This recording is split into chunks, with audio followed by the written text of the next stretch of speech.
Hello everyone and welcome. Can you guess what I'm going to be flying today? You should have done by the thumbnail and the title of the video, but anyway, if you didn't know, it's the good old Yakovlev 52. I've owned this model for quite a while, but I've never really used it that much, so I haven't been able to do much of a review on it. But going to use the NTTR map. I'm going to fly from Nellis. I'm going to do low level down the strip and I'm going to land at McCarran, all the while testing out the maneuverability and just giving you a bit of feedback of what the machine is like.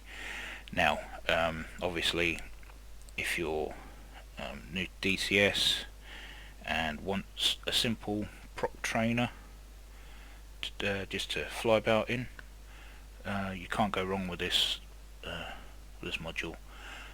So you've got a 2-week free trial of it. I would thoroughly recommend that you go and download it, especially if you're from the UK and like your chipmunk liveries or RAF style training liveries. We'll start off with the modern. This is the Prefect livery in use at the moment. Pretty cool. The old Royal Navy training scheme, chipmunk scheme, as was just shown a second ago. Another RAF scheme.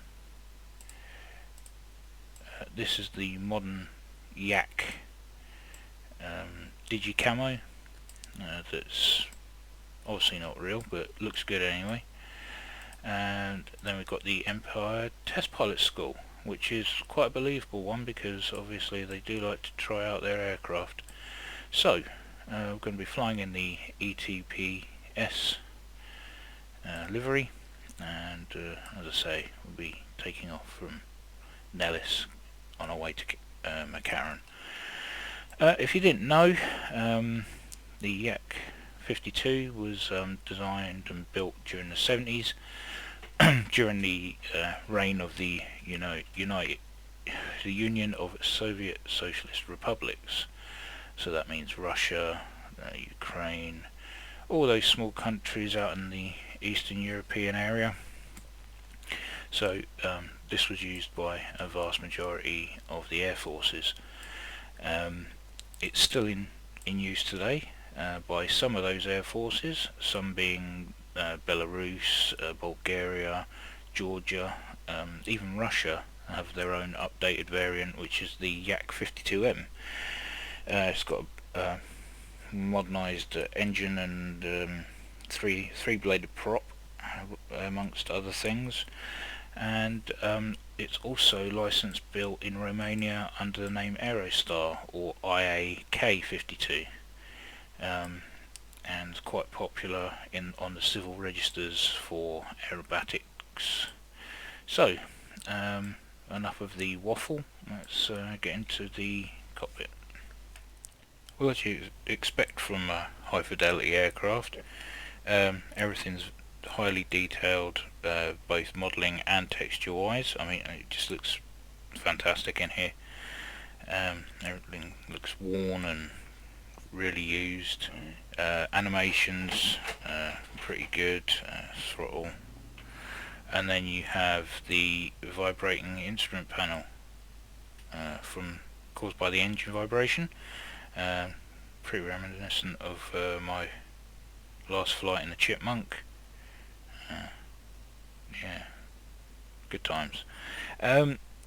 Anyway, yeah, so we've got our mixtures and prop pitch and everything down here. Fuel gauges, obviously that's a difficult one to read. Amps and volts, artificial horizon. You've got your altimeter there in meters, obviously RPM, speed, clock, your bearing indicator there, temperature of the engine, turn slip indicators, vertical velocity indicator in there as well, gear lever, magnetos, yeah, pretty much is your flaps. There's a neutral for some reason, which is odd. And then you've got all your little switches here, which I've got it in English mode, so everything is easy to read. Obviously some stuff on the on some of the instruments is still in Russian, but not a bad thing. And obviously, being a two-seater, you can switch between the two cockpits using the number 1 and number 2 keys along the top of the keyboard. Press 2 and you're now in the instructor seat. Everything's pretty much the same as is in the front, except down here on your right hand side you've got a row of switches that says Instrument Failure Simulation. So if you're a multi-crew and you've got a friend on board, you can irritate them by letting them know not how fast they're going, not how high they are, and not able to figure out if they're in a decent turn or if they're slipping. So yeah, fun and games to be had in the back of this. That's what she said. Anyway, yeah, so that's the cockpits. Dynamic sounds. Obviously we'll get the engine revving a little bit. Okay, if we open the canopy, and everything's louder as you would expect. Close that back, and everything's quiet again, which is good. And jumping outside, everything is as you would expect, highly detailed, lots of rivets for you to count if you're into that sort of thing. Obviously very simplistic, just your elevators, ailerons and rudder, no air brakes or any other external surfaces, apart from obviously your flaps, and yeah, it's quite a nice looking machine, if I do say so. Now, as you can see, there's no nose wheel steering, so if you're not used to aircraft without nose wheel steering, i.e. caster like the Hawk T1A, where you had to use the brakes to steer, then you may find this a little bit difficult, but practice makes perfect. Jump in, and just throttle up slightly, and get the, you probably hear from me clicking, just using the, tapping the brakes to turn it around. I think I went slightly too quick there, so get that and that. There we go. A bit of practice myself.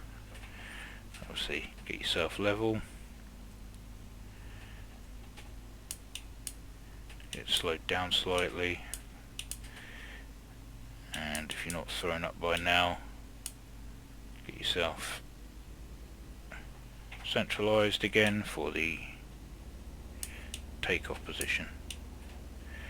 So, yeah, as I say, it takes a little bit of practice. It took me a little while to get used to that, especially in this thing, because the brakes are very sharp.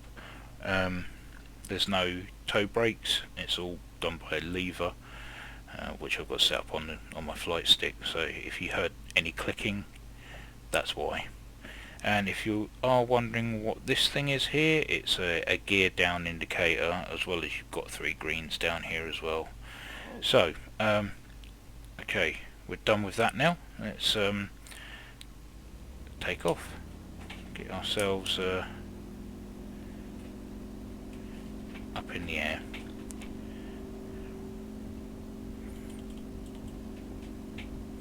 Get in the air about now, pull back about 130, 140, probably could have got up a lot quicker than that.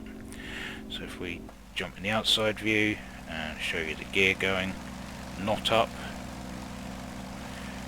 as you can see the gear's still out, yet it's causing less drag as it's tucked up as close to the airframe as possible. So what we're going to do, well, what I'm going to do is I'm going to climb, we're going to get some aerobatics out of it, and then I will fly down the strip and land at McCarran. Save you any boring long distance, no talking, I'm going to speed it up.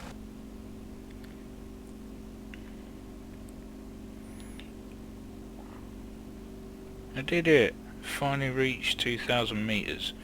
I don't know what the rate of climb on this is, but it should be measured in days.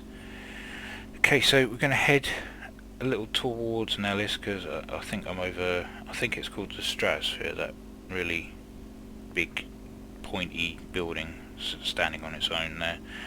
So we're going to head back this way, and we're going to do some aerobatics. So we'll do, start off quite simple, we'll just do a little roll. Okay, not the fastest snap roll in the world, but you've got to remember this is a basic trainer, so nothing's going to be absolutely electric. So gets trimmed out and get into a shallow dive, get the speed up, and go for a roll. Reach 300 kilometers an hour.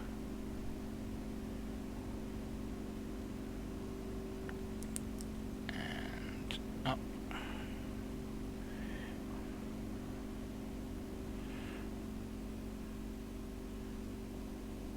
As you can see, it's done quite nicely there.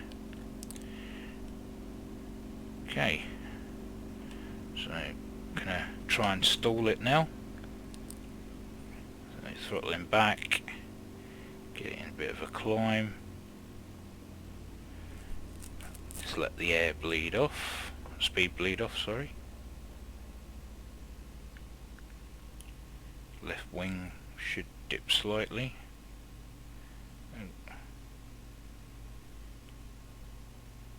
Yeah, there we go. There we go.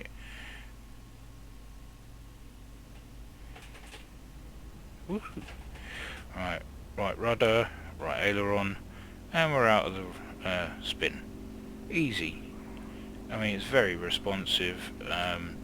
It's not a hard plane to control by any stretch of the imagination. Hence the reason why it's so popular amongst aerobatic flyers. So we're going to do the low fly down the strip.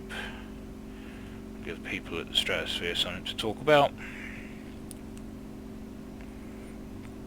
Gonna lose my license. That's another thing. This the NTTR map doesn't seem very popular, but I would give it a go. It's quite refreshing to have somewhere that's not war torn, like the Caucasus or Syria or the Persian Gulf. Not that the Persian Gulf's that war torn, but not at the moment. Heading that way. But yeah, it's nice. I mean, you've got familiar sites like Las Vegas. Obviously none of these buildings have the proper names due to copyright, but you've got Nellis Air Force Base, you've got Creech, where the RAF started their UAV squadron flying from during their early years. 13 Squadron, before they came home to RAF Waddington, were based there, and I do believe a contingent is still out there at the moment. You've got obviously Groom Lake, as realistic as it probably can be.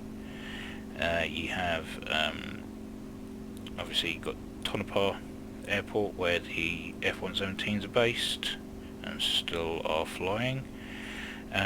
You have Rachel, where obviously the little alien is situated, and where most of the red flag air-to-air happens, so I'm led to believe.